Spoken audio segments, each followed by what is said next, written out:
So hello, Laurent, Hi, and welcome to my show. thank you, Lucas. And I'm very curious to hear your story today because I already know you quite well, and it's you're a very interesting man in the tango world. So I hope you can share something about yourself with us today, and I'm really looking forward. And well, I guess maybe I just start with the first question I have. So what is your like your personal background, your life background? Well, actually, to start with, I was a dancer since a young age. When I was 8, I started dancing, and very quickly I integrated some big school, let's say, in the world of dancing. I went to the Paris Opera Ballet School, and then I followed some studies and in the dance world, and I became a professional ballet dancer.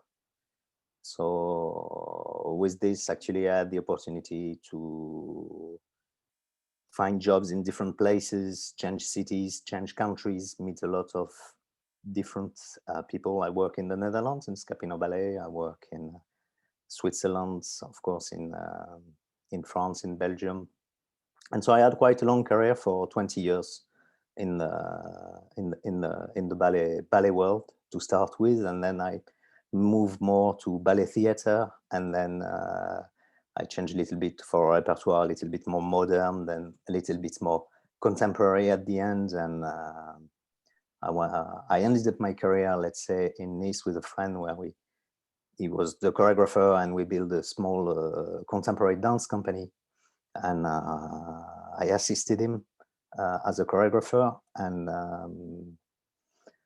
basically I finished my career as a dancer. Then I became a dance company manager, or tour organizer and production manager, and that's a little bit my background. So I had, like, let's say, a 20 years career as a professional dancer, and then I came back in the Netherlands, and as I was still running a company in France, and I discovered tango.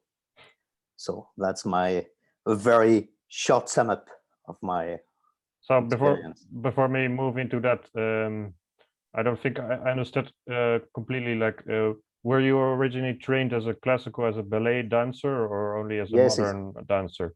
I was first trained as a really classical ballet dancer, and since the age of, let's say, 8 till 17, and then I joined some junior company and then some professional company in ballet, really classical ballet,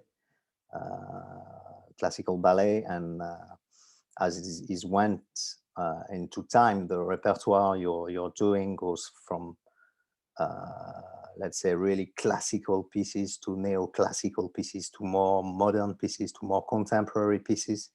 So with the year passed by, I started in 85 as a young dancer, and I finished my career in, let's say, 2000, 2005, 8, between 2005 and 2008. And even with a very classical background, training, you have the opportunity, of course, to touch other styles and to work with different choreography, where you have to adapt to different techniques, to different. So I was not really stuck to only one technique. The classical is my initial training, let's say, but I evolved. I work with different choreographer. I went into Switzerland. We were doing some kind of ballet theater, and it was really the style of the choreographer. And at the end, I really worked with really contemporary also choreographers. And so you have to constantly adapt, and it's one of the exciting things of the work of a dancer, is to discover new languages, new way of expressing things, or expressing things in a different way. Hmm. Which, so you need to transform also your way of approaching movements, and so you become a kind of chameleon You have to kind of reshape a little bit your body, teach your body how to move differently, how to approach movements in a different way, how to approach differently the relation to the ground, the relation to the partners. So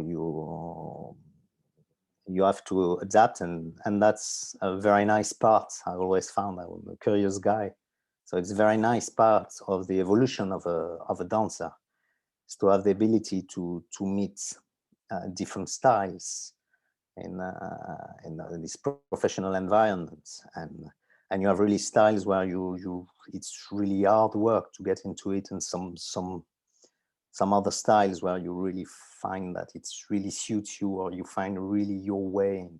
So it's very exciting. It was always for me exciting and challenging to discover all these different possibilities. The work of the dancers is to let's say to learn a technique and to forget about it, to use that as a base, as a language. But when it comes to expression, it's experience that brings you that. It's the exchange with other people, with different people that have a different vision of the dance, of a style. Some choreographers have their really own way of seeing things, and even their own body language. It's very exciting to try to capture these differences, try to grab some specificity of each style. And for me, it has been always interesting to take these challenges, and it's very exciting to discover, let's say, new ways to transfer emotions, to tell a story moving differently. And this is quite exciting for a dancer.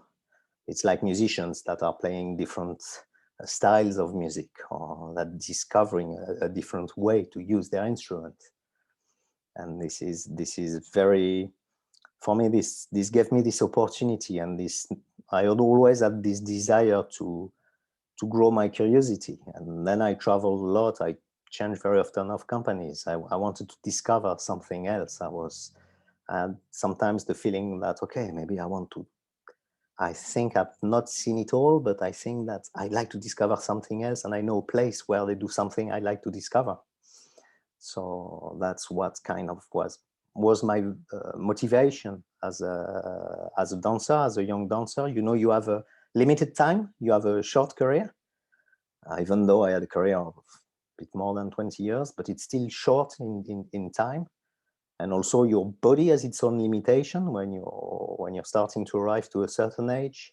The physicality is starting to be harder and harder, and because you train the whole day. So this is, but the excitement for me, the excitement was there all the time. So that's something that really drives you to go through these experiences. Yes. I've always found it extremely interesting that you and your wife, your lesson partner, your Charlotte, that you have like this professional dance background. And I don't know how common this is in tango teachers, but I can see it when you are dancing. I can see like you have this extreme like physical consciousness that is just incomparable, like to how most of us normal tango dancers are like. And yeah, it's very fascinating, like you said, like it's like top sport, and it really it demands. Well, that's also something like we can see you as a dancer and see all these like these elements of why you were a professional dancer, but it's also like we cannot even imagine how tough it must have been to have such a career, to to ask so much of your body, to such things. Yeah, like you said, it's like a top sport. I mean, a dancer starts in the morning at 10:30 and finishes at 5 if there's no performances, but you start by a training every day for your, it's like a lesson every day in your life of dancer. You're going to get a lesson. So you're going to have these moments where you're not completely becoming a student, but you're just reflecting on yourself. You're preparing your body. You go through this discipline of checking your body, checking your bases, checking everything is there, preparing your muscles, preparing your body, and every day with amazing maestros that are teaching these professional dancers. So you have that every day, and during the day you have these rehearsals. So indeed, it teaches you without any doubt discipline. This is, I guess you can't compare with other sports. Each sport has a specificity. Of course, the gymnasts are working incredibly hard. They have so many different disciplines in their own branch. It's something. But as the dancers, yeah, there's this kind of dedication and this kind of pushing always your limits, getting better. A dancer works. You don't work with a chronometer. You don't work like a sportsman with this way of achieving. You're working with the self-judgment and with the judgment of another one that say, well, this is not good. This could be better. You could go do there. Push, do one more, turn one more, jump higher, add something. Not this way, not this way. So you work in front of a mirror. So you have this permanent confrontation with yourself, this self-judgment. This is a good thing, but it's very competitive environment. So it has its good side and of course its downsides. So this is indeed something where you're fully dedicated because you want to improve. You simply want to improve, and you know it's going to take effort. You no pain, no gain. I mean, this is a bit this idea, and you are in an environment where a bit everybody is like that. So basically, you're caught as a young dancer. It's like you're in a game, and you get this stimulation, and it drives you. Sometimes it can be really confronting, but for me, as a young boy, you just get into this competitive mode and wanting to understand, wanting to get better, and realizing there's a moment you're frustrated because you have the feeling you reached a limit, and you need to find a way to break this limit or go over it. And you have people that are pushing you, that are leading you, that are helping you, that are guiding you. Even though sometimes it doesn't look like it, because it can be quite tough. You meet some quite tough people in your career, on your but that's what's happening. So indeed, it's this kind of specific, let's say, mentality that it creates of going forward, and no matter what, you try to improve, and every day you re-question what you're doing. And for me, the best example is that you train a lot for a performance. You do a performance, you're so happy, you're thinking, my God, that's the best thing I've ever done. I'm so happy about that. And then the performance is gone, and then you start to work on another show, and then a few months after, you look at a video of you in this performance, and you're thinking, oh my God, it's horrible. It's not possible. How can that be? Nobody told me that. I can improve that. I can improve that. I can improve that. And you have guys say, yeah, but that was really good. Of course you can do better, but, and then it keeps on going like that. So that's everything is really relative in this, and it teaches you this, that you still have to stay positive, and it can maybe always be better, but, and this is what's important, is how you live with it, how you cope with it, with these challenges of always improving and pushing yourself. Yes. Yes, it sounds like an extremely exciting kind of lifestyle, but I would suppose that it also means, like in the case of some sports, that you're also like, yeah, how should I say that in English? Like, you also have to leave a lot of stuff on the side. You also have to sacrifice a lot of things in life in order for your, like, you're in this very focused mode all your career from even from a boy, from your youngest years, you're in this like goal, like a soccer or football player would. But It it surely has also means a lot of sacrifice. It's yes, it's true that you're in a kind of a bubble. So I know that in these times to speak about a bubble is a bit weird, but you're indeed a bit you're a bit in your own world.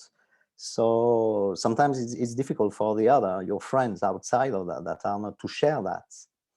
So you become quite apart socially. This is a specific thing, and I guess it's what all the sports people are having in their own discipline when they're used to play in a team or on very high level. The reality is something else. You need to have a very good balance in your life to have the chance maybe to have a family that keep you down to earth, telling you that you're only talking about this show, there's only this, you cannot go out because you have to take care of you, not get tired, not get an accident, not get this, you don't want to, you have to go early to bed because you're tired, because you're always tired, and why are you always tired? And so indeed you are living in this kind of bubble, and indeed you have this very high excitement. This is really thrilling to go on stage with all your colleagues and having this thrill of succeeding to do something very strong and sharing those intense emotions. And when this all collapses, you have this moment after where you're feeling of emptiness, and also really, really, really hard change of emotion, very strong emotions. And usually what goes with that is the moment after, when those emotions are out. Yeah. So you're kind of becoming a kind of adrenaline junkie. You're missing that. This is something amazing, to be on stage, to have a public in front of you, applauding, and this is really strong rewards. And it's quite addictive, actually. You can be missing that. You can be missing this excitement of being nervous before a show, and training for overcoming this fear, making it work, and making it work according to your feeling really well. And after that, all this is over. So this kind of ego trip is gone, and you have to get back to reality, the life of every day, and to live a normal life.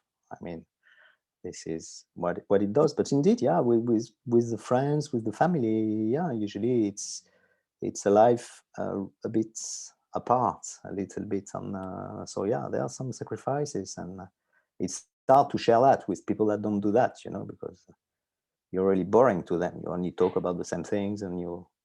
Luckily for me, I had other points of interest, and I had the family also, the family around me, that is important support. That does help. Yes. Did you were talking about this kind of hangover feeling after a show, that this excitement is gone. Did that maybe also happen like after your career, like there was some kind of Exactly, void? Because exactly, that what it reminds me of. exactly. It's exactly this. It's like you can imagine all the people that have very intense life like that, the people in show business, people in sports, especially when you have to stop your career when you're still young, you're still, well, you're 35, it's hard for your body, like footballers, those guys, they had an intense life. People love them because you get this recognition. Of course, dancers are not on this level, but still there's this level of being part of a group, being Yeah. paid for what you love, having the success of just being able to be on stage and being applauded by public. And all of a sudden, this is gone. This, you can't do that anymore. So what next? What next? What will you do? Where will you find your place? How can you find something that gives you this kind of some excitement and intensity? Or do we really need that? Is it something that is really needed, or was it something that just happens to be there because you are doing this activity, and you have to find the balance? And sometimes it affects you. You're thinking, God, it was the last time I went on stage with this big group, and we had this big excitement, this big feeling of nice achievement and thing. and this is gone. And it's like all of a sudden a musician that was in an orchestra and he's told he can no longer play with the orchestra. He will be always playing alone in his room. And so you have a bit this feeling of loneliness, and it's hard to cope with that, and everybody copes its own way. In the same times, what helps is that at the end of your career, well, in my case, a little bit, your body is telling you the efforts it takes physically, the intensity it asks to perform to the level you were used to is costing you so much that it's almost like you spend more time with your physiotherapist than on stage. So the balance is, you're thinking maybe now it's time to stop, and also maybe you get also disappointed by your own performance or feeling, and it's still difficult to find the balance between this idea of effort and satisfaction. So it's a hard balance to find. So I think I'm asking some quite suggestive questions, but was it maybe like a way to cope for you with this void, that you kept working in the same dance world, but as I don't know if I remember correctly, but as a manager, as a director? Yeah, for me it was a kind of logical. First, I was still used, so it happened by itself. So I was asked by a friend he wanted to start a company, to become a choreographer, and he created a piece for me. He created a solo for me, and we presented it in some contemporary festival. He had an order actually to do that, and he said, "What about making a company?" And at that time, I was questioning myself about my future, so I was starting to make some studies while I was still dancing. Sorry, what age were you then? Oh, I don't know. I was more or less. Yeah, 30, 35. Okay. 30, 35. So I did some study by correspondence to started study law, and he was impressed by that. Say, yeah, but you're making some study at the university by correspondence while you're still dancing. So maybe you could help me, because I want to be a choreographer, and you can help me running the company. And you can dance in the same time. So I will have a dancer and a manager in one guy. So we decided basically to do that, and I had very quickly to learn a new job, a new function, and to know how it works, to raise some funds, find some subsidies, run a company, deal with budgets, and hiring people, making salary bills, and this kind of stuff. So it was very, very intense and nice experience, and it allowed me also to still stay in the performing world and to see another aspect of it. How can small companies still use artists, create performances, sell performances, make educational programs? And so it was very, very educative thing for me, very, very challenging, very nice experience. And I was still staying in a field that I knew quite well. And very quickly we had to hire some other dancers. I ended up, of course, because more experienced, we ended up a little bit also coaching them. And I became also the assistant of the choreographer. So he started to go making some pieces in some companies abroad. So I was going with him to assist him. So it was still nice to stay in contact with the dance world, and because I could make people profit of my experience as a coach, as a dancer, ex-dancer. So it was nice, but it happened by itself. It helped me to quit a company group to go in a small company. Well, in the beginning, we were just as dancers. We just did a duet. So there was a choreographer and a girl, my partner, and me, and we were doing a 1 hour duet for our first performances. And then after a couple of years, we started to hire 3, 4, 5, 6 people to make more interesting pieces. And bit by bit, I stopped dancing and I was more into the managing role of that. It sounds like a good and healthy transition, so to say. Yeah. It's. I don't know if it was good because it was really difficult to do the two in the same times. Okay. You can't spend half of your day in an office behind the computer doing Excel charts, giving some phone calls to try to sell performances and trying to find subsidies, and just in the afternoon go a couple of hours and trying to learn a piece and perform it. And because you degrade your tool, your body, you're not fit anymore, you're not trained anymore. So that's really difficult. And also, as you're getting older for a dancer, this is getting really challenging. Yes. Yeah. So how did you then get into contact with tango? Well, actually, I started tango when I came back in the Netherlands, and my partner at that time had already started as well. She was a former dancer, so I was still working in France. And when I came in the Netherlands, she was taking tango lessons. So basically, I was coming to visit her, and every evening she was out. She was taking lessons. She was going to milonga. So I was wondering, what is that for life? If I want to see her, I better go with her. And then I saw this strange activity that I had heard about it, but I didn't really know what it was. And then, of course, one of our teachers at that time told my partner, but he's an ex-dancer. What is he doing sitting there and watching? He has to come to some lessons. So I got hooked into trying a proofless, and then trying the tango. And I found that really exciting. I'm thinking, oh, that's quite exciting. That's an exciting activity.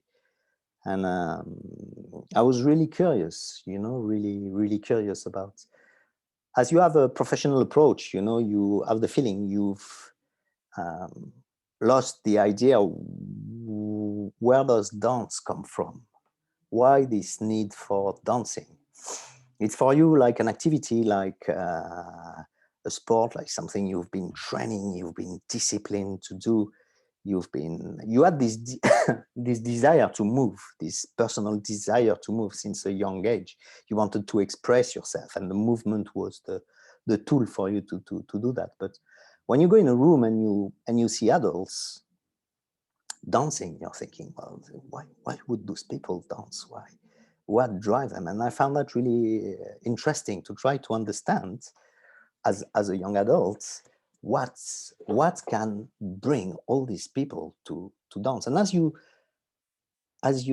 try, you discover this discipline. Actually, it's quite nice. You're improvising with someone else.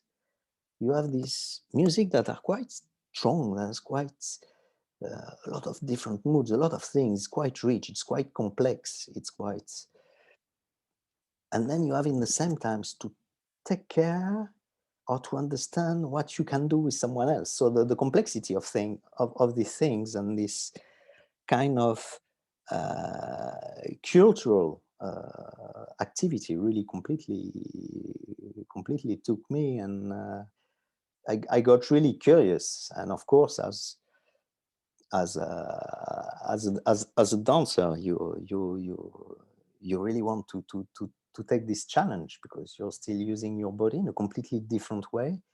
But in the same times, there's all this complexity of the relation with the other, of this kind of understanding what we can do.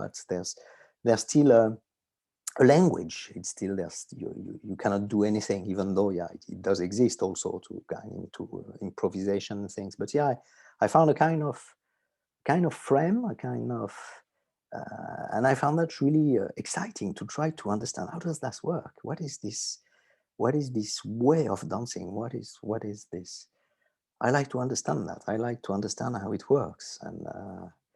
And then I started to discover that, and try to how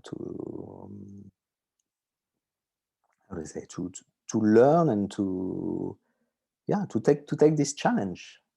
And And it's how I started, and and I had the chance to have teachers that just, and I think that's probably the activity does that, but I think I really was really feeling really welcome in a community, in a group, and this is something really nice for me to discover. Yeah, I hope to discuss like these differences between this tough professional life and dancing as a hobby, especially in tango as such a social dance community in a way. Um, but first, like I suppose you learned really fast because of your background, or is that correct? Yes, because the thing of a dancer, you can learn sequence easily because that's what you've been trained all your life. Mm, So learning a sequence from the outside is not that challenging. So indeed, let's say that the stage of learning a sequence for me was easy. So indeed, you can learn quickly steps, combination things, but the fact of leading, feeling, understanding the complexity, the subtlety of it is something else. It's not about looking, analyzing, and reproducing. It's feeling from the inside. It's understanding where the movement is coming from, why. So even though I could learn really, really quickly, it took me quite some times. You realize okay, I can learn from outside, so I can make the impression that I can do it. But am I really leading? Am I really listening? Am I really feeling what I'm doing? Am I really feeling what my follower is doing? This is something else, and that's where actually it becomes kind of interesting, because you can get frustrated. You thought you could do it, and then all of a sudden you meet a maestro that tells you, yeah, it's nice, you can do it, but I'm not sure you're quite connected to your partner. And then you're thinking, what do you mean? I say, well, lead me. And then you try to do with him, and then you have a completely new insight on things. You're thinking, oh, I've been missing this inside part. So you really need to reset yourself to. And I found that for me really an exciting discovery. You have this image of tango dancer that first really give you a very strong impression sometimes. Thinking, oh, I'd like to be like this guy, or I'd like to be able to do what he does with this lady. It looks amazing. And then you're wondering after a while, actually, okay, I can do, but probably I'm certainly not feeling what he's feeling, and I want the woman to feel what she's feeling with this guy, and that's something else. That's where I think it takes quite some times, and quite some also meeting with different people. And that's a really, really challenging and exciting for me discovery. And I really, I'm a curious guy, and I really love that. Really love that. I had the feeling that, okay, this, I have the feeling when I started this, I had the feeling. So sometimes it's frustrating. You have the feeling you started something that is kind of endless in its discovery, in its evolution, in its what you can do with this. So yeah, I find it. Um, the dancer advantage is that you can pick up things quickly, and you have an ability to analyze with your body, but uh, you need to meet someone that can talk the same language than you. And in the tango world, it's not always easy. It took me some times before I could meet some maestros that I could understand, that I could make sense, I could reflect, I could question them as a dancer to another dancer. And this is for me something really, really exciting in this journey in the tango as a professional dancer.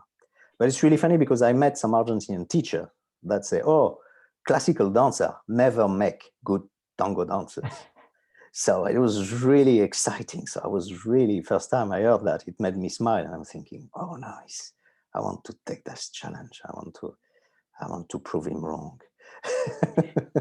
But that's perfect. That's perfect for you, right? That was perfect for you. But I perfectly understood.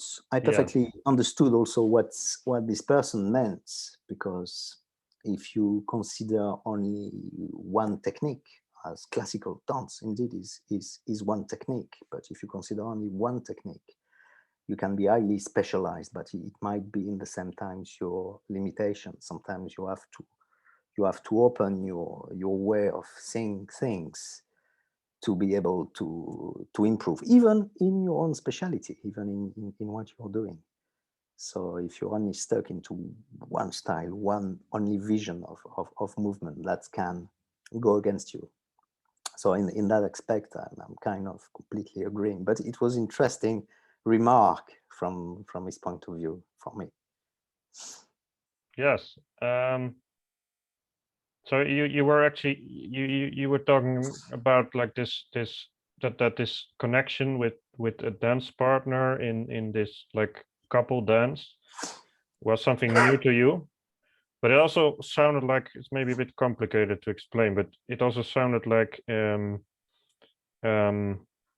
like it was easy for you to pick up the steps, but less easy to give off a certain feeling or to feel what you were doing. But at the same time, I'm thinking about your career. Like, I mean, that's also a lot about a lot of expression, right? Like, it's like with music, you can play the notes, but if you actually want to sound beautiful, you need to put feeling in it. And I suppose you were already like very experienced with that, not just with learning steps or That's choreographies, but also with the expression part, the feeling, the that's the thing. That's the thing, is that's where the, if you put feelings before you can talk the language, because that's what you're after. You want, as someone that has been performing, that's what you want, to tell a story, you want to express something, so you're eager to put feelings into things. But if you put feelings before you get a technique, so it gets like something, you're missing something. And the mm, thing very often that you can be missing is simply the connection, which is maybe the most important thing that you need to achieve and accept.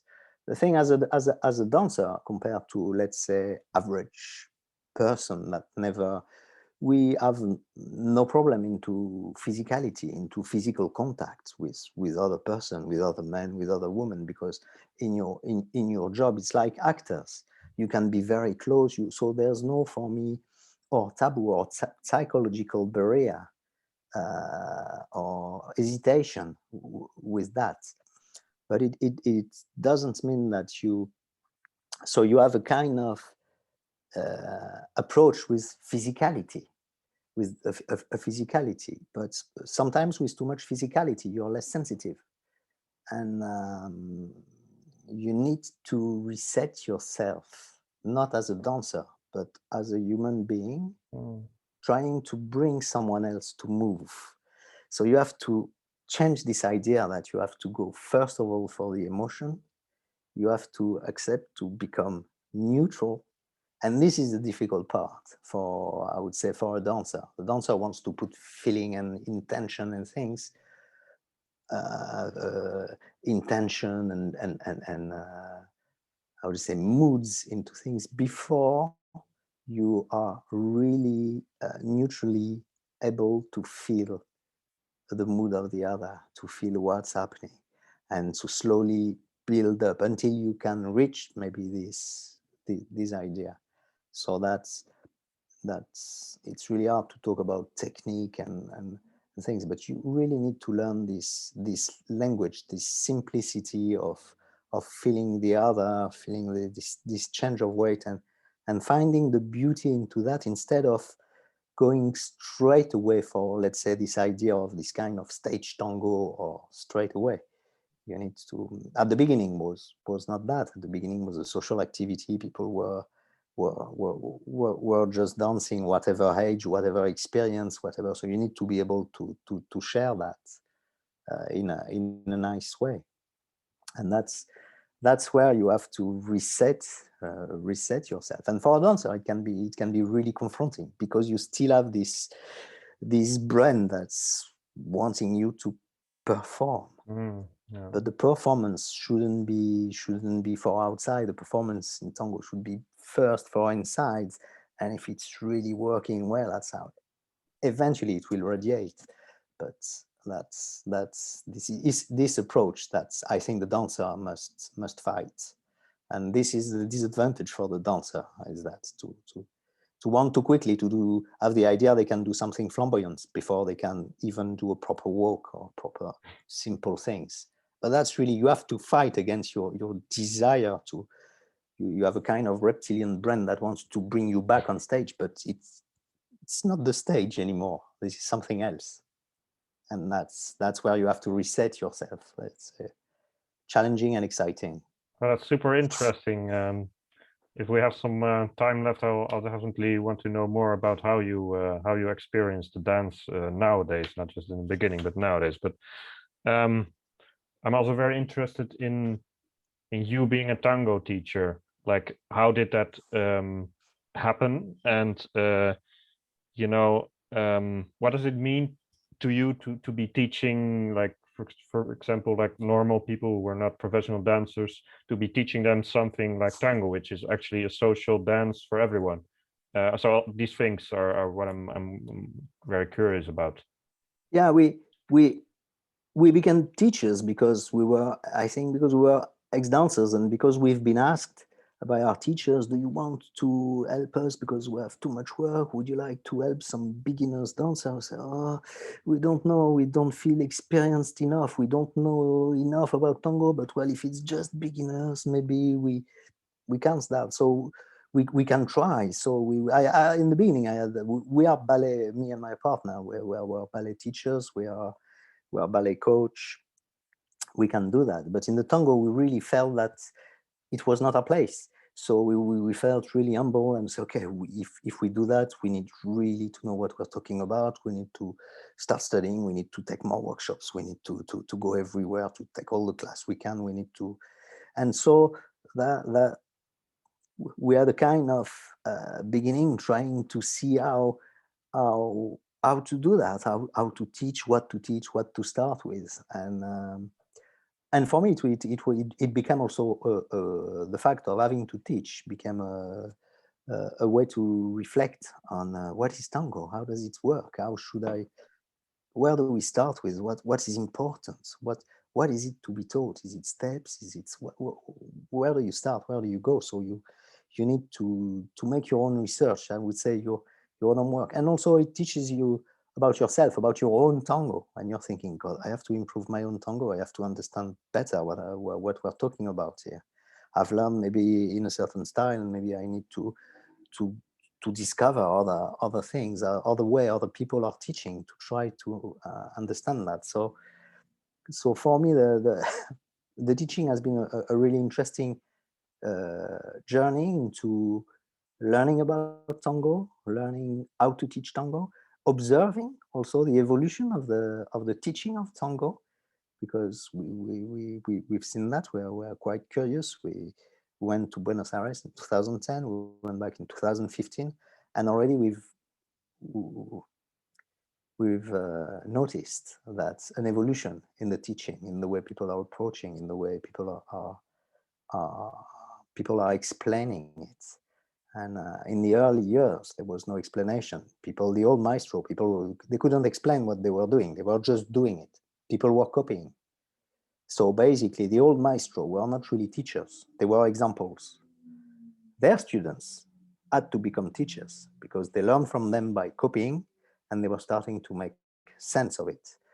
And then their students started to do some ballet classes, at a bigger culture and knowledge about movement, started to analyze and explain. So you have the first generation, I think, of Argentinian tango dancers had to discover themselves everything, had to research, to think about where does it come from, where the movement. And then this evolution got really more and more interesting. And we met a lot of of maestro that told us, yeah, you're really lucky because in our time, nobody could teach us. We had to figure it out. You can find an explanation. So for me, that's been a very nice way to discover about the tango. And for me, this is a constant quest. I think we are not teaching now like we were teaching 6 years ago, like we were teaching 4 years ago, like we were teaching 2 years ago. So there's constant evolution and improving what is really important, where to go. And to your question, how it is to teach to what you call normal people. I mean, people that are not professional. That's where I found it fantastic, actually.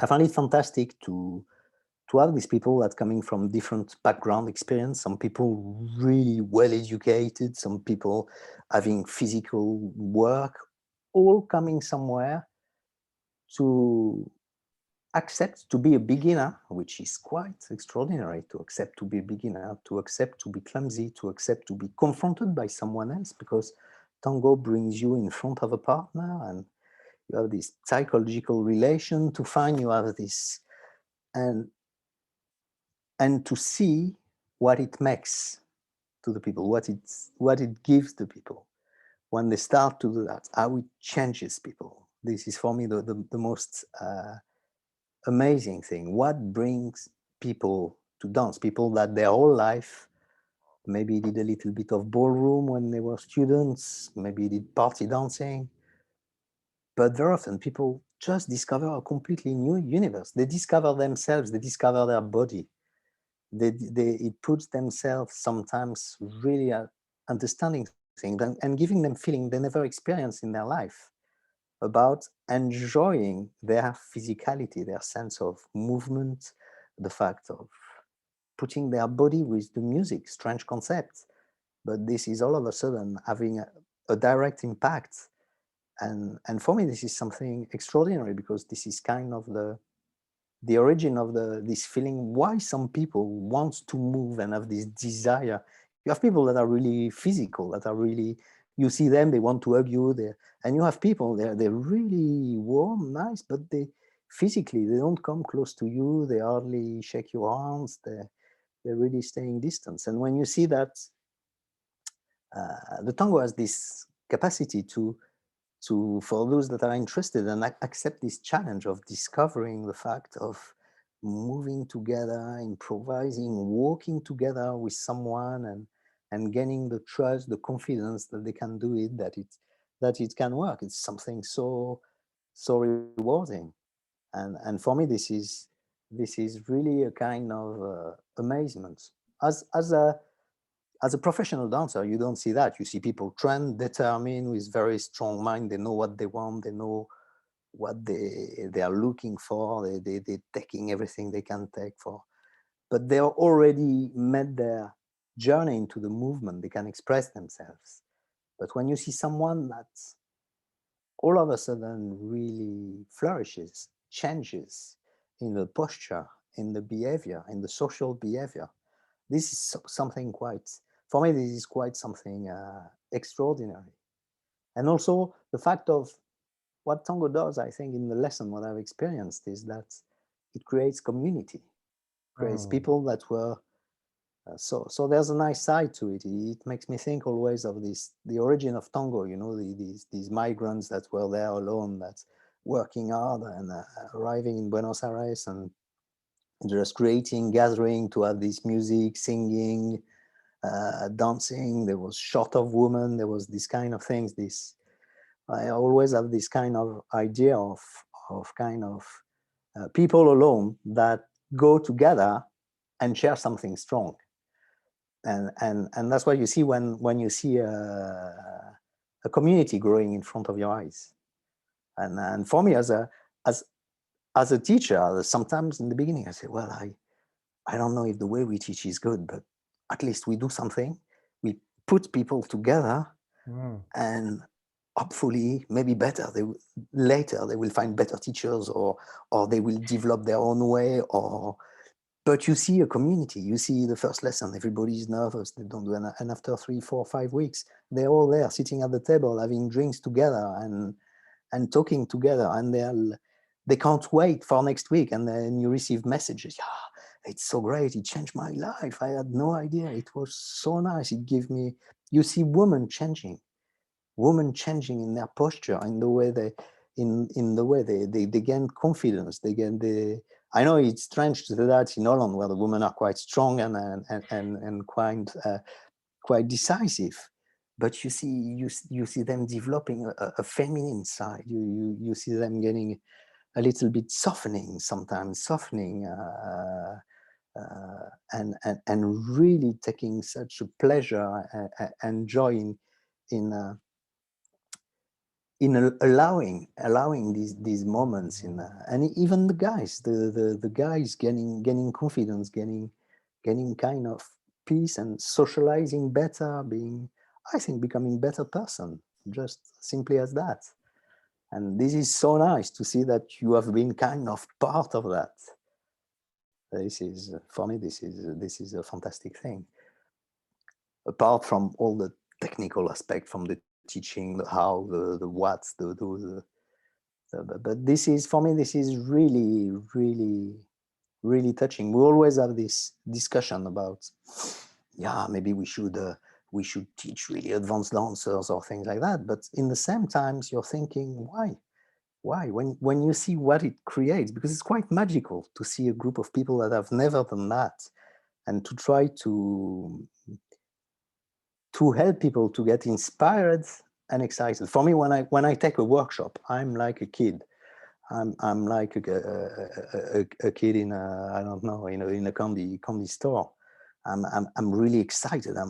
I'm curious for all sorts of reasons. How do they do that? How do they talk about it? What do they do? There's too much to discover, and you really have maestro that really stimulates your understanding of tango, of the culture, of the music, whatever. Each one has someone as something to each teacher, as something to give you, to bring you. And I find so excited to receive that.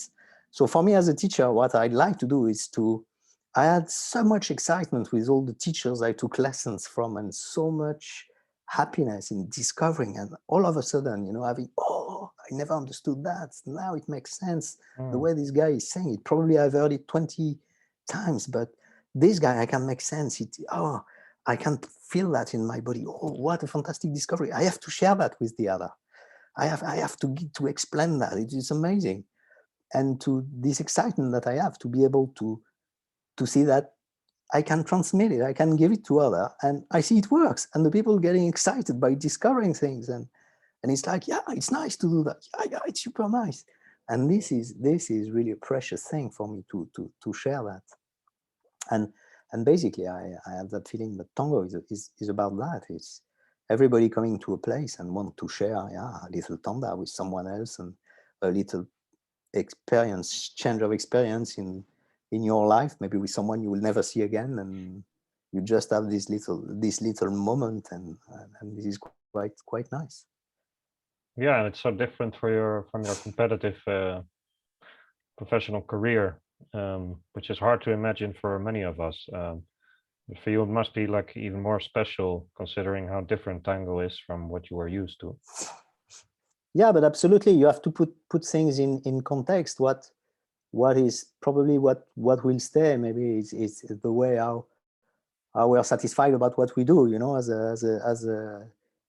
As a teacher, because I'm not Argentinian, because it's not my culture. I'm discovering everything, and I keep discovering all the time. And every time I gonna even look on internet in this period, a tutorial about music or about some styles, I will discover something new, and I'm thinking, oh, I didn't know that. Or so there's always something to improve. So the thing that for me, from what I will keep from, and unfortunately that's the downside, is the fact of, maybe we can do better, or maybe we missed something, maybe there's something we still didn't discover that we need to find. But it's for me, it's exciting. I will always keep this curiosity to discover discover more things and to keep sharing it, because for me what is really exciting is to discover and share these discoveries and see people growing, improving, and becoming better, whatever, not only in dancing but also as people, as a social part of something bigger than just what you're doing. Yes. So due to time constraints, I have one more remark and one question. And the remark is what I've been trying to say, wanting to say for like 10 minutes now, due to this inspiring stories. Like it feels like your life has gotten like full circle in a way, like the things you have gotten from your professional career and you changed into something that's also very unique in a sense. And it's just like it's a fascinating life story if you put these things together. Yeah. And maybe like as a last question, like even if you just drop this teaching and other people topic for a second, like how is, you talked about it a bit because you talked about how you discovered tango and how it felt, but like how does dancing tango, like I know this is maybe not the best like time period to ask because of Corona, but how does the dancing, you can also talk about the past if you want, but how does dancing like feel to you, like tango dancing? What is the yeah, it's For me, a bit of a concluding question, so to say. no, for me, the dancing has always, for me, since a young age, I always wanted to move because I'm a very chatty guy, and I always found that I'm a bit like the Italian that needs to talk with their hands. For me, I need to talk with my body. I need to engage. I love to impersonate people. I love to move, and the fact of dancing is a way of communicating. Is a way of communicating and to play with. Sometimes I found it difficult to speak about emotion just with words, staying completely dry, but just the meaning of what you say expresses really what you feel.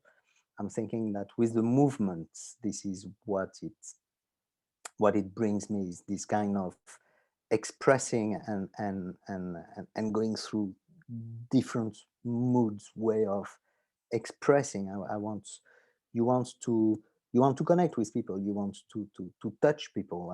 For me, the fact of dancing was that it's like a way of acting with your body. You want to make the people cry, laugh, reflect, question, whatever you can do with the thing. And I found that the tango, with its variety of possibilities in the music, in the text, in the things, is a new language that also physically can bring to that. But it's much more complex than just by freely moving and in the dance. And for me, the dance is the way of expression. So sometimes in a very dry, let's say in a very dry, serious tango, it looks very minimalistic, but it's still there. It's still there, and it's what you feel. It's not only what you show. For me, I have an approach of the dance of what you can express outside, and the tango is more of an introvert thing that's to be shared in a bubble, and that's very, very, very strong. We all have that. All of a sudden, you dance with someone and you don't know why. It's not because the person is an amazing dancer or whatever, but all of a sudden it just feels like, wow, it's so amazing. You have the feeling you can finally connect deeply with someone. And for me, the dance is just a strong way to connect, to bring people to feel something. So that's, I don't know if I really answer your question. Yes, you did. Yes. It's a very satisfying answer, actually, because it's exactly what I was looking for. And well, I'm sure we could keep on talking 3 hours about these aspects. Sorry, I know I'm a chatty guy, so yeah, it's great talking to you. And well, thanks for telling us all these things. And I'm sure your students and your followers really love hearing about you like this.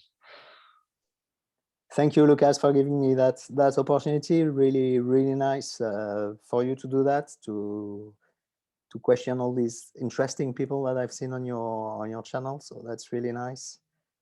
So thanks for that. Well, see you soon, hopefully. And Yeah, now that practicas are on again here in the Netherlands. And exactly. With pleasure. yes, okay, thank you. Bye.